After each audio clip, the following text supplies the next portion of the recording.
ሰላም ጤና ይስጥልን። በመላው ዓለም የምትገኙ የተወደዳችሁ የሮሃ ቲቪ ተከታታዮች የሰኔ 13 2018 ዓ.ም የምሽት ዜናዎችን ይዘንላችሁ ቀርበናል። በወለጋ ቢዛሞ ቀጠና ለ9 ሰዓታት በተደረገ ከባድ ውጊያ በርካታ አመራሮችና ያገዛዙ ሰራዊት ተደምስሰዋል። በቀጠናው ኢንተርኔት ተቋርጧል። የግንባር መረጃውን እናደርሳችኋለን። በአማራ ሕዝብና በኦርቶዶክስ ቤተክርስቲያን ላይ እየተፈጸመ ያለው የዘር ፍጅት በምስልና በቪዲዮ ማስረጃ ተደግፎ ከአሜሪካው ሴናተር ሮይ ጋር ውይይት ተደርጓል። ምን ጉዳዮች ተነሱ? ዝርዝሩን ይዘናል። ኢትዮጵያ ትምህርት ቤቶችን ለወታደራዊ ካምፕነት በመጠቀምና በማውደም በዓለም አቀፍ ደረጃ በጦርነት ውስጥ ካሉ 3 ቀዳሚ ሀገራት ተርታ መሰለፏ ይፋ ሆኗል። በአዲስ አበባ ለአብይ አህመድ ቅንጡ ቤተ መንግስት ግንባታ ሲባል 3 ሙሉ ወረዳዎች ሊፈርሱ መሆኑ ይፋ ተደርጓል። ሰሙታላችሁ። በኢትዮ ሱዳን ድንበር የተከፈተው መጠነ ሰፊ የድሮን ጦር የብልጽግና ድሮኖች ከአርኤስኤፍ ይዞታዎች መነሳታቸውን ተከትሎ የግብጽ ጦርም ከፍተኛ የአየር ጥቃት እየፈጸመ ነው። ውጥረቱ እስኬት እንመለከተዋለን። አድማጭ ተመልካቾቻችን አብራችሁን ልትቆዩ ፈቀዳችሁ እነዚህ መረጃዎች በዝርዝር የምናሰማችሁ ይሆናል። የሮሃ ቲቪ ወቅታዊና ሀቀኛ መረጃዎች እንዲደርሷችሁ ቻናሉን ሰብስክራይብ፣ ላይክ እና ሼር በማድረግ አሁኑኑ ቤተሰብ ይሁኑ።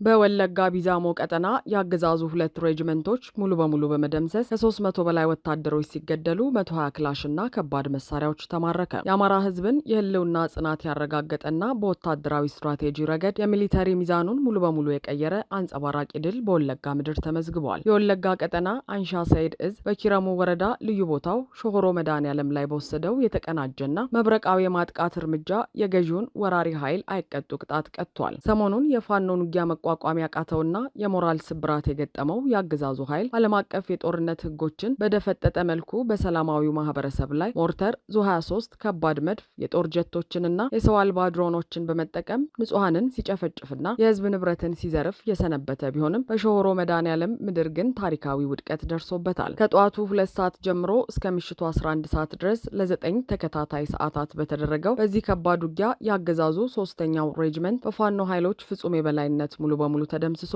ከውጊያ ውጪ ሆኗል። 5ኛው ሬጅመንት በበኩሉ ሙሉ በሙሉ የመከላከል አቅሙን በማጣቱ የቆሰሉና የተረፉት አባላቱ ትጥቃቸውን እየጣሉ በየጢሻው የፈረጠጡ ሲሆን የክፍለ ጦሩ የልዩ ግዳጅ አባላት የፈረጠጠውን ኃይል እግር በእግር በመከታተል የመልቀምና የመማረክ ስራውን በላቀ ስኬት አጠናቀዋል። ቀኑን ሙሉ በተካሄደው በዚህ ታሪካዊ ውጊያ በአጠቃላይ 306 ያገዛዙ ወታደሮች የተደመሰሱ ሲሆን 6 ከፍተኛ የጦር መስመራዊ መኮንኖችና 43 የእግረኛ ሰራዊት አባላት በምርኮ ተይዘዋል። ሁሉም ምርኮኞች በጄኔቫ ኮንቬንሽን እና በዓለም አቀፍ የጦር ምርኮኞች ሕግ መሰረት ሙሉ ሰብአዊ አያያዝ እየተደረገላቸው ይገኛል። የወራሪውን ኃይል ወታደራዊ የጀርባ አጥንት በሰበረው በዚህ ውጊያ 1 ድሽቃና 4 የብሬን መሳሪያዎች፣ 2 ስናይፐሮችና 120 የክላሽንኮቭ ጠመንጃዎች፣ 1000 የድሽቃ ተተኳሽ ፍሬዎች፣ 3000 የብሬን ተተኳሽ ፍሬዎች፣ 15000 የክላሽ ጥይቶችና በርካታ ወታደራዊ ትጥቆች። አገዛዙ የደረሰበትን ታሪካዊ ውድቀት ለመሸሸግ በአካባቢው የኢንተርኔትና የስልክ መስመሮች ዘግቶ የሚገኝ ቢሆንም ይህንን ታላቅ ድል የሚያሳዩ የፎቶና የቪዲዮ ዲጂታል ማስረጃዎች በቅርብ ቀናት ውስጥ ለዓለም አቀፉ ማህበረሰብ ይፋ እንደሚደረጉ የእዙ መግለጫ ያረጋግጣል። በሌላ ግንባር የአማራ ፋኖ ብሔራዊ ንቅናቄ ወሎ ቤተ አማራ ሚኒሊክ እዝ 303ኛ ግዙፉ አሳምነው ኮር አካል የሆነው 19ኛ ክፍለ ጦር እየተተለተለ በመጣው የብልጽግና ሰራዊት ላይ ብርቱ ክንዳቸውን በማሳረፍ ጠላትን አንገት አስደፍተው መልሰውታል። ክንደ ብርቶቹ ፋኖች በገለሶት ምድር ቃሪያ ወንዝ ዙሪያ ዳገትና ሸንተረሩ ሳይበግራቸው ሲፈልጉ በደፈጣ ሲሻቸው በቆረጣ ታክቲክ በመግባት የጁላን ሰራዊት ሲያራግፉት ውለዋል። በተካሄደው በዚህ ብርቱ አውደ ውጊያ 12 የጠላት ኃይል የተደመሰሰ ሲሆን ጠላት በደረሰበት ከፍተኛ መሸበር የተነሳ በገለሶት ቃሪያ ወንዝ ዳር 4ቱን አስከሬን በአንድ ጉድጓድ ውስጥ አድርጎ በአግባቡ አፈር እንኳን ሳያለብሳቸው ከ18 በላይ ቁስለኛውን ይዞ ወደ መጣበት በውርደት ፈርጥጦ መመለሱን የ303ኛ ግዙፉ አሳምነው ኮር ህዝብ ግንኙነት መምሪያ በይፋ አረጋግጧል።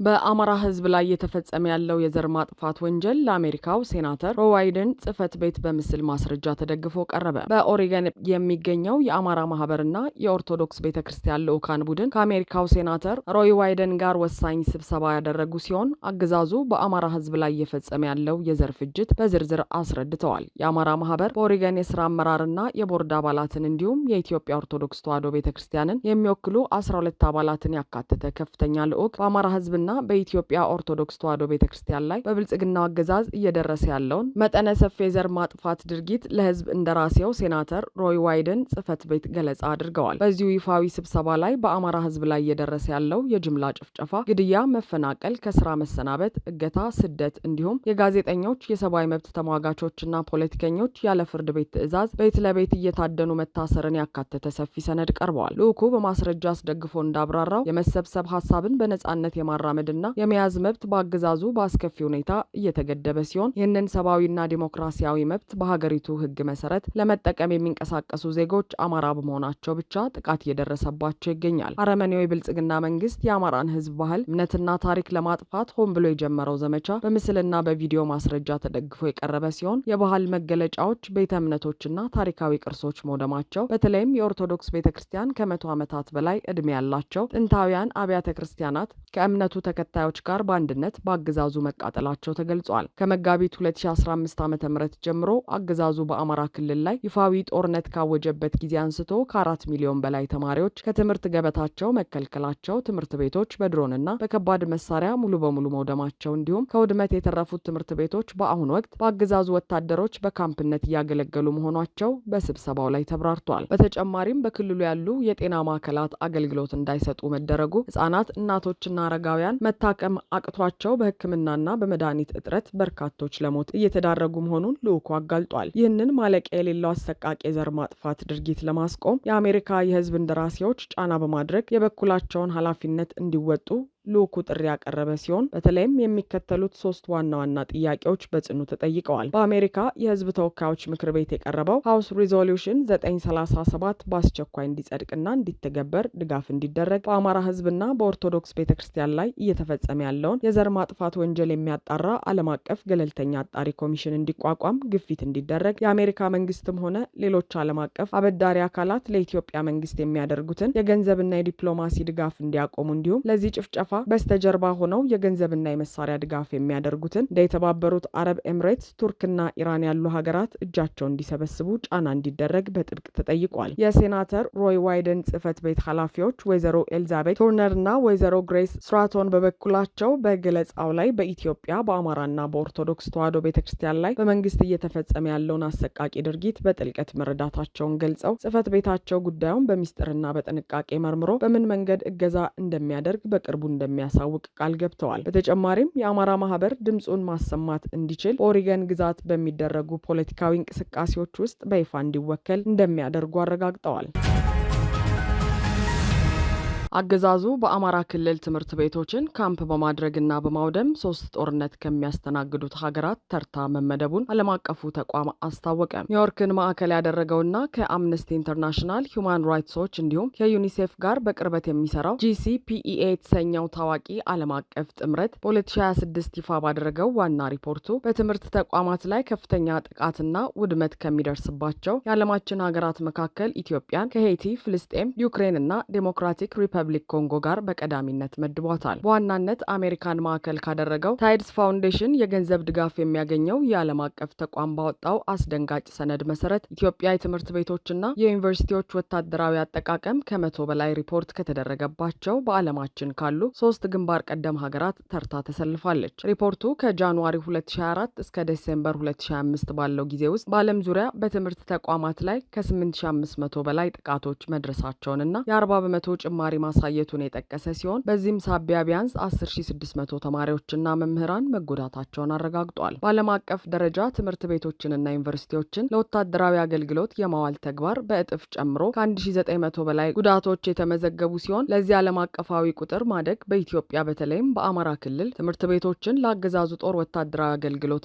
ለካምፕነት የማዋል ድርጊት በከፍተኛ ሁኔታ መጨመሩ ዋነኛው መንስኤ መሆኑን ሰነዱ በይፋ አጋልጧል። የትምህርት ተቋማትን ለወታደራዊ አገልግሎት መዋል ትምህርት ቤቶችን ለተቃራኒ ኃይሎች ጥቃት አጋልጦ እንደሚሰጥና የትውልድን የትምህርት ተደራሽነት እንደሚያስተጓጉል ሪፖርቱ በጥብቅ አስገንዝበዋል። በተለይም በአማራ፣ በኦሮሚያና በትግራይ ክልሎች ያገዛዙ የድሮን ጥቃቶች፣ የከባድ መሳሪያ ድብደባዎች፣ አፈናዎችና የዘፈቀደ እስራቶች መቀጠላቸውን ያተተው የዓለም አቀፍ ሰነድ የሰብአዊ እርዳታ አቅርቦት መገደቡም ሁኔታውን ይበልጥ እንዳወሳሰበውና የመማር ማስተማር ስራው ለረጅም ጊዜ እንዲቋረጥ ማድረጉን ጠቅሷል። ዓለም አቀፉ ተቋም ለአብነት በልዩነት ባነሳው ክስተት በጃንዋሪ በ2024 በአማራ ክልል መራቤቴ ወረዳ በሚገኝ አንድ ትምህርት ቤት አቅራቢያ የደረሰውን የአገዛዙን የድሮን ጥቃት ጠቅሷል። ከ2600 በላይ ተማሪዎች ይመዘገቡበት በነበረው በዚህ ትምህርት ቤት ጥቃቱ በተፈጸመበት ወቅት ለማምለጥ የሞከሩ በርካታ ተማሪዎች መቁሰላቸውንና ከክስተቱ በኋላ ተማሪዎቹ ፍርሃትና ስነ ልቦናዊ ቀውስ ውስጥ በመግባታቸው ወደ ክፍል እንዳልተመለሱ ሰነዱ ያሳያል። ይህ ሪፖርት አገዛዙ በትምህርት ተቋማት አቅራቢያ ፈንጂና የድሮን መሳሪያዎችን በመጠቀም የተማሪዎችን ሕይወት እንዴት አደጋ ላይ እየጣለ መሆኑን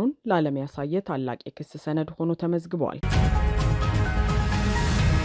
በአዲስ አበባ የቅንጦት ቤተ መንግስት ለመገንባት 3 ወረዳዎች ሙሉ በሙሉ ሊፈርሱ መሆኑ ተገለጸ። በሀገሪቱ ታሪክ በትልቅነቱና በወጪው ወደር የማይገኝለት የአገዛዙ አዲስ የቅንጦት ቤተ መንግስት ግንባታ ማስፈጸሚያ ይሆን ዘንድ በአዲስ አበባ ከተማ በየካ ክፍለ ከተማ ስር የሚገኙ 3 ሙሉ ወረዳዎች ሙሉ በሙሉ ሊፈርሱና ነዋሪዎቻቸውም ያለአንዳች ርኅራኄ ከቀያቸው ሊነሱ መሆናቸው ታውቋል። የየካ ኮረብታዎችንና ሰፊ የደን ይዞታዎችን ያካትተው ይህ ዘመናዊና ግዙፍ ግንባታ እጅግ ሰፊ የመሬት ይዞታን የሚሻ በመሆኑ ለበርካታ ዓመታት በአካባቢው በሰላም በኖሩት ንጹሃን ማህበረሰቦች ላይ ከፍተኛ መፈናቀልና የሰብአዊ መብት ረገጣ እያስከተለ ይገኛል። ይህ በአዲስ አበባ ከተማ እየተካሄደ ያለው ሰፊ የመኖሪያ መንደሮችን ሙሉ በሙሉ የማፍረስ ዘመቻ የአገዛዙን ራስ ወዳድነትና ለህዝብ ያለውን ፍጹም ንቀት ቁልጭ አድርጎ የሚያሳይ ነው። በአሁኑ ወቅት በመላ አገሪቱ ሚሊዮኖች በከፍተኛ የኢኮኖሚ መላሸቅ፣ በየዕለቱ በሚጨምር የዋጋ ንረት፣ በረሃብና በየቦታው በሚካሄዱ የድሮን ጥቃቶች ንጹሃን ህጻናትና እናቶች እያለቀሱ ባለበት እጅግ አስከፊ ወቅት አገዛዙ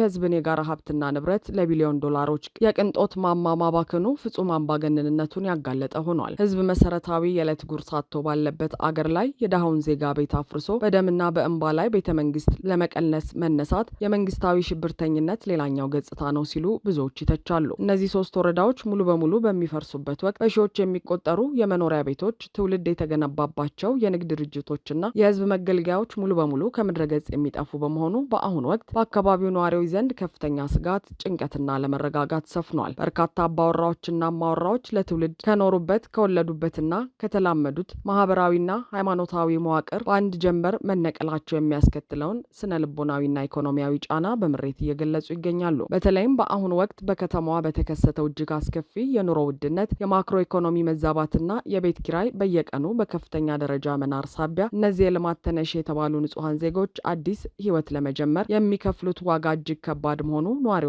ሙሉ በሙሉ ተስፋ መቁረጥ ውስጥ ጥሏቸዋል። አገዛዙ የዜጎችን መጠለያ እያፈረሰና ንጹሃንን ለጎዳና ህይወት እየዳረገ የራሱን የስልጣን ማማ መገንባቱ ከህዝብ የራቀና ለራሱ ቅንጦት ብቻ የሚኖር አገዛዝ መሆኑን በድጋሚ ያረጋገጠ ታሪካዊ ክስተት ሆኗል። የብልጽግናው አገዛዝ የአርኤስኤፍ ይዞታዎችን በመጠቀም በጎንደርና ሱዳን አዋሳኝ ድንበሮች ላይ ከፍተኛ የድሮን ድብደባ ሲፈጽም የግብጽ ጦርም የፈጥኖ ደራሽን ይዞታዎች በድሮን መምታት መጀመሩ ተገለጸ። በኢትዮጵያና በሱዳን ድንበር አካባቢ የቀጠናውን መረጋጋት ሙሉ በሙሉ ወደ ከፍ አደጋ ውስጥ የከተተና ታላላቅ የውጭ ኃይሎች በቀጥታ እየተሳተፉበት ያለው መጠነ ሰፊ የድሮን ጦርነት መከፈቱ ታውቋል። የወጡ ወታደራዊ የሱዳን መረጃዎች እንደሚያመለክቱት የብልጽግናው አገዛዝ ሱዳንና ጎንደርን በሚያዋስኑ ስልታዊ ይዞታዎች የድንበር ቦታዎች ላይ ባለፉት 24 ሰዓታት ከፍተኛ የድሮን ድብደባ እየፈጸመ ይገኛል። እጅግ አስገራሚውና የአገዛዙን ወታደራዊ ቁርኝት ይፋ ያደረገው ግን የብልጽግና ድሮኖች ጥቃቱን ለመፈጸም እየተነሱ ያሉት በሱዳን ምድር ከሚንቀሳቀሰውና ሀገሪቱን እያደማ ከሚገኘው የጄኔራል ሄሜቲ የፈጥኖ ደራሽ ኃይል ቁጥጥር ስር ካሉ ይዞታዎች መሆኑ መረጋገጡ ነው። አገዛዙ በዚህ ድንበር ዘለል የድሮን ጥቃት የህዋትን ኃይል በሱዳን መሸሸጊያቸው ላይ ደበደብኩ የሚል ተራ ማደናገሪያ መግለጫ እየሰጠ ቢሆንም መሬት ላይ ያለው እውነታ ግን ጥቃቱ በድንበሩ አካባቢ ባሉ ንጹሃንና ይዞታዎች ላይ ያነጣጠረ መሆኑን ያሳያል። በአንጻሩ የአገዛዙና የሱዳን ፈጥኖ ደራሽ ኃይል ድብቅ ወታደራዊ አሰላለፍ የቀጠናው ታላቅ ኃይል የሆነችውን የግብጽን ቀጥተኛ ወታደራዊ እርምጃ ቀስቅሷል። የብልጽግናው አገዛዝ ድሮኖች መነሻ የሆኑትና በሱዳን ውስጥ የሚገኙትን የፈጥኖ ደራሽ ኃይል ወታደራዊ ይዞታዎችን የግብጽ የጦር አውሮፕላኖችና ድሮኖች በከፍተኛ ሁኔታ መደብደብ መጀመራቸው ታውቋል። ግብጽ ይህንን እርምጃ የወሰደችው የፈጥኖ ደራሽ ኃይል ለአዲስ አበባው አገዛዝ ወታደራዊ መሸሸጊያና መነሻ መሆን መጀመሩን ተከትሎ ስልታዊ የበላይነቷን ለማስከበርና የአገዛዙን ክንፍ ለመስበር የሱዳንን ብሔራዊ ጦር በመደገፍ ጥቃቱ ላይ መሳተፏ ፖለቲካና ወታደራዊ ተንታኞች በሰፊው እየገለጹት ይገኛሉ። ይህ በሱዳን በኢትዮጵያ ድንበር እየተካሄደ ያለው የድሮን ፍልሚያ የብልጽግናው አገዛዝ የስልጣን እድሜውን ለማራዘም ሲል ሀገሪቱንና ድንበሯን ለዓለም አቀፍ የጦርነት አውድማነት አሳልፎ እየሰጠ መሆኑን በግልጽ ያሳየ ሌላኛው አደገኛ ወታደራዊ ክስተት ሆኖ ተመዝግቧል። አድማጭ ተመልካቾቻችን የሰዓቱ የሮሃ ቲቪ ዜናዎች የተከታተላችኋቸውን ይመስሉ ነበር። አብራችሁን ስለነበራችሁ ከልብ እናመሰግናለን። ሰላም።